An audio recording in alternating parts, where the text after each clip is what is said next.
Sneakers and Cleats, the podcast. Welcome, everybody, to another episode of Sneakers and Cleats. Zack subbing in for Matt Roy today. Don Harris and Chuck Mikatinik alongside. I know Zack running the show. Just subbing in. Chuck Freezy. Yes, we're in the icebox. You should feel right at home, Chuck. This is like the frozen tundra. But here's the deal, and I know we've discussed this at length before. If you start your day cold, you're going to stay cold. And, oh, man, I started the day cold. And we're not doing, look, we got Big Lou over here. Luis has got a parka on. Yeah. LL Bean coat on. I mean, what in the world is going on here that we must dress like this to come to work? Come on, man. We don't work in an igloo. I would guess that in this room, no exaggeration, it's 48 degrees. That might be a slight exaggeration. I'm not willing to say that it's that cold. Luis is nodding in confirmation. Luis gave me approval. Louis. Yeah. Louis. So we're down there. Can I borrow your LL Bean coat? By the way, Keeps the equipment cool, though. when in Europe, anybody will be able to tell you're an American if you're wearing an LL Bean anything. That's what I was saying. It's a dead giveaway. It's like, American? Yeah, how'd you know? LL Bean. I don't Got have that any- more than one occasion. I don't have any LLB. Okay.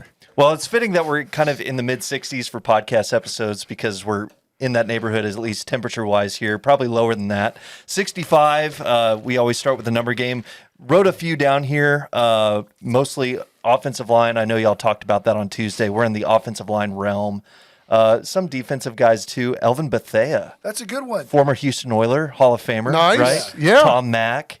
So we're an offensive lineman for the LA Rams. For the current generation, Lane Johnson. I know we're in Cowboys country, but I'm sure Cowboys fans love to hate on Lane Johnson, former Oklahoma Sooner, by the way, and Pro Bowler. So I think most Cowboy fans at least have to you have to respect the guys in the trenches, right? Oh, yeah. Even if he does play for the opposing team. those guys are I always think finding of the out. ones that you listed, Elvin Bethea is the best one. I figured you would because I know you're a big fan of the Houston Oilers uniforms, the powder blues. Yeah, yeah. And he's a legend. Yeah. He's a Hall of Famer. Mm-hmm. One of the great Oilers of all time. Top five. Another one that we had down, Framber Valdez issued number 65 when he first broke in with the Houston Astros, of course, now wearing number 59. All right. But I did not know that. Weird, wild stuff. Wild and wacky. Wacky stuff. All right, moving right along here, fellas. Big day for the Spurs because the team has one less teenager on the roster, technically, because Victor Wembanyama, big 20. Big 2-0 today. Joyeux anniversaire. Very nice. Yeah, a little French. Bon anniversaire. Feliz cumpleaños. Feliz blah, blah, blah. Chuck, do you have happy birthday in German? So then that way we can get all the romantic languages covered? No, I'm trying. Oh, you put me on the spot. I should know this. Geburtstag. That's what I said. That's what Yes. we'll go with it. I was like, yeah, why is this not coming to me? I wanted to go with Weihnacht, which is Christmas, but no, Geburtstag. Sounds right. So Victor Wembanyama turning 20 today. Quite a stretch as a teenager. Jordan Howenstein tweeted out a good stat today. He ranks 4th in points scored as a teenager, only trailing Kevin Durant, LeBron James, and Carmelo Anthony. Begging the question, where's Kobe? Yeah. Because Kobe came in at 18. And so Wemby just coming ahead of Luka Doncic. So, yeah, it's weird how far Kobe is on that list. Not sure where he lands on that. Yeah. It's So- weird because I guess it shows you how little Kobe played his rookie year. Right, and those teams were stacked Yeah, that yeah. Kobe was on too, so he got to kind of ease his way in. So He didn't play a that's lot. impressive list. So tonight, Spurs on national television playing the Milwaukee Bucks going against Giannis Antetokounmpo. Lot can be said, of course, about the start of the Spurs, but guys, what's the outlook as they start to wade into the 2024 schedule? And really, I mean, yes, you can say that this team is making progress, but how much more can they make? Of course, it's been a tough stretch of the schedule playing really good teams lately. And it's only going to get worse. 7 of the next 10 are on the road. They'll be beaten by 35 tonight. Trey Jones is going to start at point guard, and they continue to tinker with that. I mean, I think the Jeremy Sohan point guard experiment has been put to its rightful grave. Thank goodness. Trey does a really good job of looking for Wemby. They're finding him more. They're looking for him more. They're throwing it up alley-oops more. That just throw it up there, which is what we've all been screaming about from day one. I don't think that it's out of the question that they might find something that works. They've been more competitive lately in games. I mean, losing by 8-6 instead of by 40 some nights. So, I don't think they're going to win more than 20 games. I don't think they're going to find any magic solution with this roster. I think they're finding out now by process of elimination what's not going to work. And then maybe in the offseason they make some changes. Yeah, I mean, you say progress, but is there any progress? I mean, at what point do you just say, I'm not watching this? I mean, I think I've long since reached that point. I mean, it's just night after night.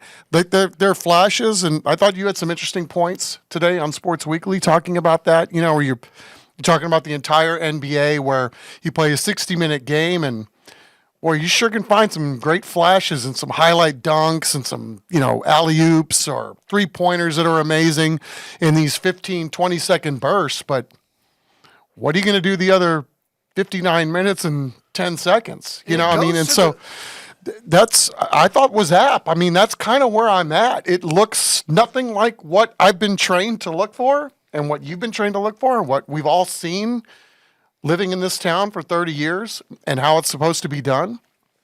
I don't know. I really don't know how to answer the question because I just don't know how do we measure progress. And if we lowered the bar that much, I mean, I thought this would be a better team. I would have bet cash that this was a better team than last year's team. And sadly, they're not. Yeah. And as I said this morning, it's not just the Spurs. I mean, they're bad and they're the worst team in the league. Or next to Detroit. But it's the whole league where I think it goes to part of this generational thing of clips and clicks. And, you saw Wemby's 2 alley-oops and Jaws dunk on Wemby, and everybody's like, oh, that must have been a great game. It was a dog game. Memphis was just as bad.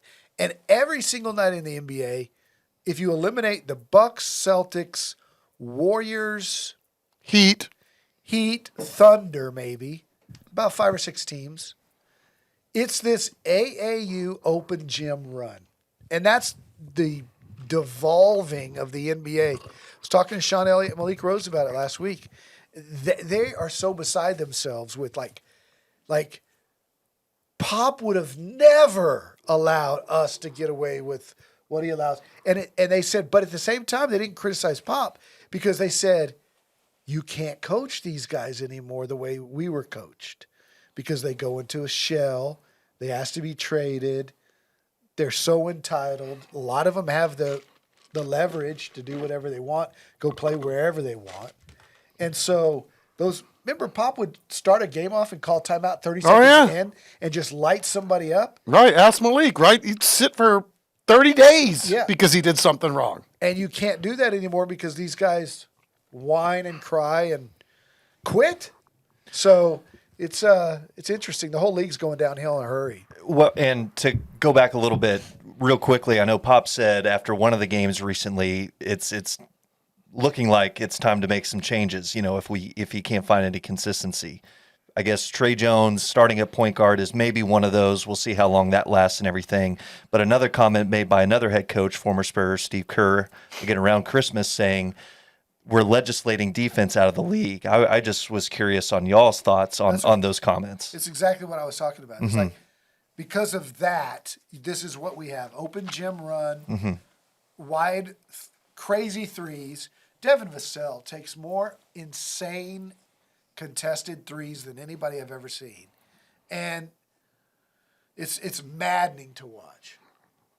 I'm with you. I mean, it's like even watching a high school game, kids know what a good shot and a bad shot is, right? If you're open, shoot it. And if you're not, make the extra pass unless the shot clock's winding down.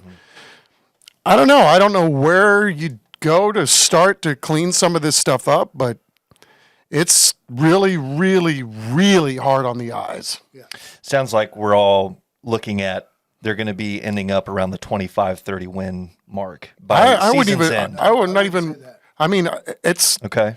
I say they get to 18. Yeah, I mean, I don't know how you. I mean, I So just 20 can't might be a believe that this struggle. team again. What the over under was in Vegas, thinking, oh man, if I was a betting man, there's no way I wouldn't take the over, right? I It mean, was what, 28?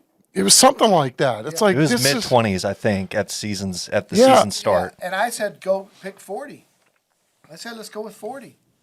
Now, I mean, they're not going to win 20 games. Yeah. I like, do anything with the roster. I know plus minus is just a stat, but it is one that they measure. And, Trey Jones is the one night after night where the plus minus isn't half bad. He looks like he knows what the hell he's doing. 17 looks like he knows what the hell he's doing all the time. He's out tonight, by the way. So, I don't know. It's It's maddening. The two best passers on the team are Wemby and Zack Collins, and they're your big guys. It's crazy. Well, good luck to the Spurs tonight on Wemby's birthday against the Bucks. By maybe time people listen to this, they'll know the result, and we'll be going, well, there it is again, another big blowout loss. So moving on to some football talk now. This weekend, of course, playoff games kind of begin this weekend. Of course, the Cowboys can lock up the NFC East with a win against the Commanders. That one right here on Fox SA at mid-afternoon. Knowing what we know now, guys, I know earlier this week y'all were talking about this game. It's right there in front of them. Knowing what we know now, though, what's the confidence level of now this team getting a win on the road? Well, last year at this time, they went into Washington and got their rear ends handed to them. So all I know is this, Zach, they better win.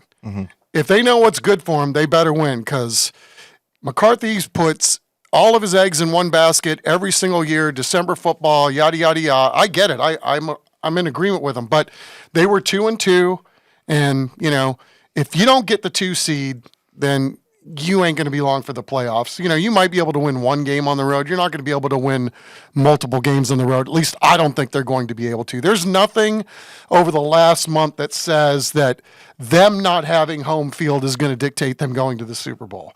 They look like they're a really good team, but there's a lot of really good teams in the NFC. And they got to win. They got to win convincingly, I think.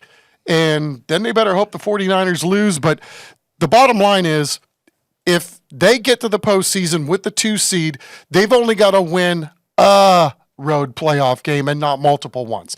Anything can happen in one game, especially when somebody's had your number like the 49ers had. I mean, you got to believe that at some point the pendulum's going to swing back the other way.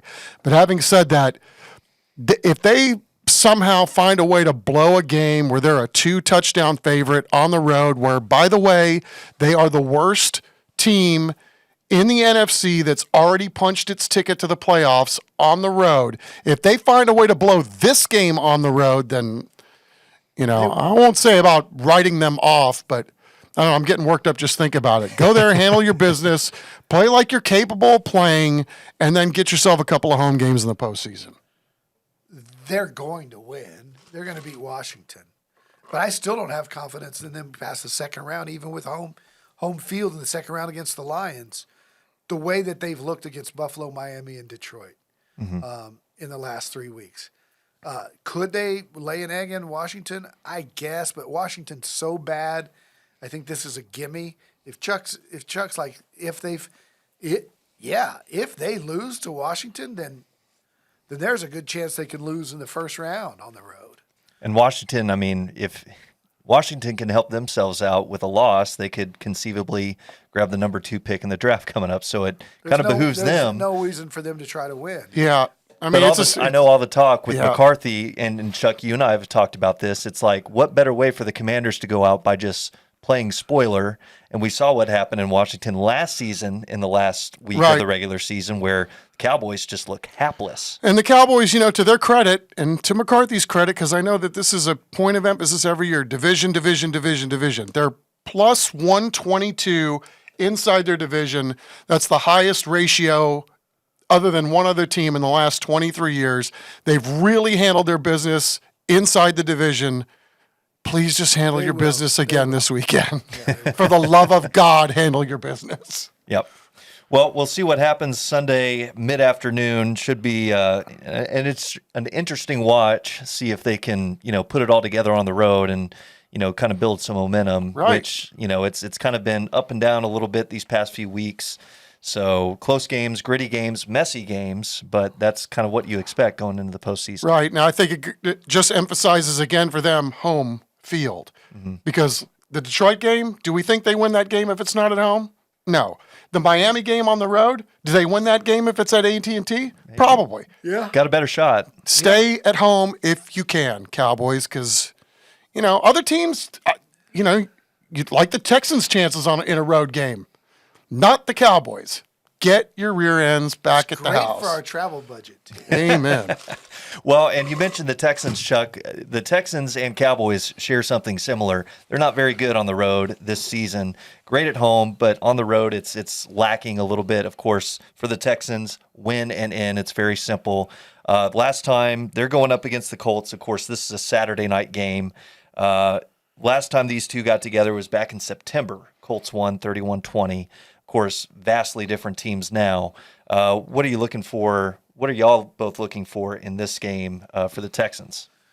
I said this earlier this morning. I believe in the Texans. I believe in C.J. Stroud, and I believe in all the adversity they've been through with all their injuries from the beginning of the year with the offensive line till this latest late middle part of the season where they lost Will Anderson, Nico, Tank Dell, CJ for 2 games. I just love the culture that D'Amico's built. I think they believe. I don't see this as one of those road games, that you're playing out in the cold in December. They're in a dome just like they play in at home. I like them, and I think they win this game on the road and get into the playoffs just because their mental toughness all season long to go from the second worst record in the league to even having a chance is Coach of the Year material for him. Yeah. I'd agree with you. It's the 2 best quarterbacks in the league this year, touchdown passes to interception ratio. Number 1, C.J. Stroud. Number 2, Dak Prescott. So we got both of the good ones right here in the Lone Star State. They're tough. They're gritty. They're probably young and dumb enough in most places to think that they can go in and pull something like this off. I heard C.J. Stroud talking earlier this week. He got the sense even during OTAs and mini camps that it's like, hey, regardless of what the history of this franchise is the last 4 years, we didn't have anything to do with it. All of us have been winners. We've won mostly. We get the sense that we can win. They bring in a guy like Jimmy Ward, kind of the elder statesman that's been to a lot of big ball games with the 49ers. They've got other players of that ilk. I just like the mix overall, and I just really like the fact that C.J. Stroud isn't going to make the big mistake. And even in that first game against the Colts in week 2, he damn near threw for 400 yards in that game, and that was kind of his coming out party. It was like, who is this guy coming out in week 2 slinging it around the ballpark? So I think he's way more mature now. I think he even went through a couple of instances where he saw something in week 2 that he didn't, or that he did do differently later in the season. So, it's going to be tough because it is on the road, but both these teams kind of mirror each other in a lot of ways with their youth and kind of the rebuild on the fly. But I'm going to go with the Texans too. I love that kid from Florida too, that quarterback for the Colts. Oh yeah, Anthony Richardson there. Yeah. I like him. So that'll be interesting, and of course, Texans take care of business, and then they can sit back and relax and see what Jacksonville does. If Jacksonville loses, how about this for first year? They'll win the AFC South, which then you get a home playoff game at least for the Texans. Yeah, and you'd have to think that Tennessee would bounce back, given how badly the Texans whipped them last week. So, yeah, anything can happen, and that's just the National Football League. It's like McCarthy was kind of beating his chest this week. It's like, told you what 11 wins can do. Here we are, right where we kind of want to be. I mean, 2 seeds, not bad if you can get that at the end of the day. No doubt.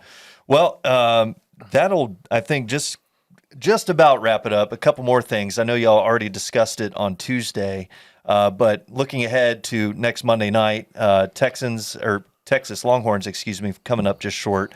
We have Michigan and Washington. We saw Washington last year down here in the Alamo Bowl. Have y'all's picks changed in the Natty game since Tuesday? Is it? I think you were going Washington. You were going Michigan. Is that right? Yeah, I'm sticking with sticking How about with those. You going to be the tiebreaker? Who are you going with? Zachary.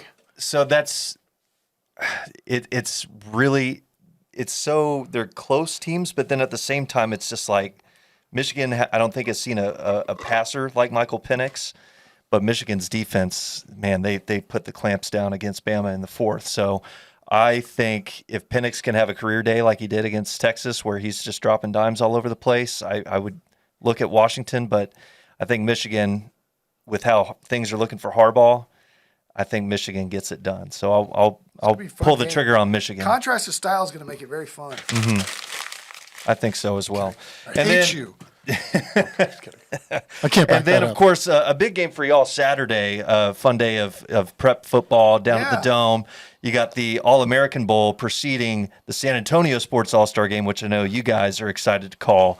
Give us a little preview there for Saturday. And it's always a fun time to see the best against the best in a relaxed setting. We have fun on the broadcast because, the coaches let us sneak into the huddle, listen to their play calls, and you're seeing all these kids just doing it one last time, and getting to see some of the best around. Elijah Walton, our Defensive Player of the Year from Harlan, who's going to Army is going to be in that one. I'm looking forward to seeing this Paul Mankey Jr. I was sleeping on him a little bit. This kid from Clemens was a 4-star with offers from Notre Dame, Washington, Wisconsin, and on and on and on and on. And he's going to Washington. Yeah. And I just want to see him one more time. I think we've seen him when we were doing T&L, but he plays on the defensive side of the ball and wasn't like popped off the tape for us in the game we had. But I'm anxious to see him, how he compares with the other guys who are not Power 5 guys. And then Brennan Carroll and I haven't seen Jackson Gutierrez play in person yet, so I'm looking forward to seeing him too. Yeah, quarterbacks. I mean, I'm trying to decide which quarterbacks to keep this year. I mean, it was the hardest thing I think I know I've ever had to see and go through in terms of trying to vet the roster. And just so many great players. Don mentioned a few of them. I'm kind of looking forward to seeing the Gill kid from Madison, play quarterback. He's not the biggest guy on the planet, but he sure is electric back there and hard. He's like a water bug, skipping through the water. One of my personal favorites, Josiah Ali from Roosevelt. So the list goes on and on. Always a fun time indeed. Be sure to check out these guys along with Matt Roy, who will be roaming the sidelines, getting in on all the sideline interviews and the coaches' huddles and everything. That's going to be happening after the All-American Bowl down at the Dome Saturday evening. Should be starting around 5 o'clock. That All-American Bowl usually doesn't run pretty long. Y'all are pretty good at starting at 5 o'clock, right? Wind the clock. There we go. Keeping a running clock. That's just going to about wrap it up for us. This special guest host hopefully didn't mess it up too bad, nice Matt. Job, Zack. So, Matt, please come back and you run a well-oiled machine and tight ship bring on a this. heater. Yeah, we need that as well. So everybody enjoy the games this weekend. Fun playoff football. Enjoy the Natty on Monday. That's going to wrap it up for us. Be sure to download Sneakers and Cleats wherever you get your podcast. That's Apple, Spotify. What are some of the others? I don't even know. Oh, yeah, like me and Chuck do. Yeah. We're all what's the an kids Apple? downloading these Where did days. you get your Apple? Yeah. No, just send me the link and I'll There we go. pass it along. It's on the website as well, so That that's a too. good place to listen to it also. So until next time, everybody, enjoy the games this weekend. We will catch you next time.